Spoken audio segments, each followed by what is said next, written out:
તો આજથી થઈ ગયો તો જામનગરનો બ્રાસ ક્રિકેટ લીગનો ટુર્નામેન્ટ ચાલુ અને આપણો આવી ગયો તો પહેલા જ દિવસે મેચ. તો જય માતાજી અને જય દ્વારકાધીશ બધાને. સવારમાં આપણે નીકળી ગયા હતા પરજીતના મોબાઈલનો ગ્લાસ ને કવર નખાવા. પછી પરજીતની વાડીએ પહોંચી ગયા અને ત્યાંથી ગાડી લઈને સીધા નીકળી ગયા Jamnagar side. Let me tell you why I'm a blessing.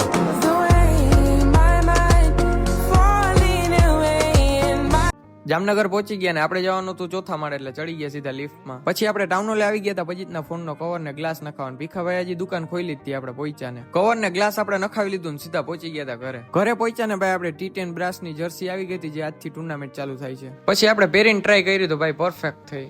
રાતના પછી 9 વાગી ગયા હતા ને અમે બધા નીકળી ગયા હતા ચા પાણી પીને સીધા જામનગર ટુર્નામેન્ટ રમવા. યસ ક્રિએટર ભાઈ રાજુભાઈ અરે તમારા વાઇસ કેપ્ટન નું ઓલું ઇન્ટરવ્યુ લ્યો તમારા વાઇસ કેપ્ટન તારો સીન લેજે પછી મારો આવી જ છે રોજ આવે દેખાડ મને તારો.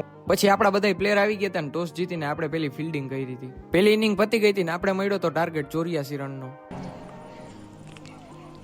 और इस गेंद को उठाकर खेला है पहली गेंद पर अपना परिचय देते हुए अगली गेंद अंकित किया गेंद और इस बार गेंद को उठाकर खेला है बेहतरीन स्टॉक. મેચ પતી ગયો તો ને ભાઈ અમે 1 રનથી મેચ હારી ગયા હતા. તો હવે આપણે મળીએ સીધા નેક્સ્ટ મિની વ્લોગમાં.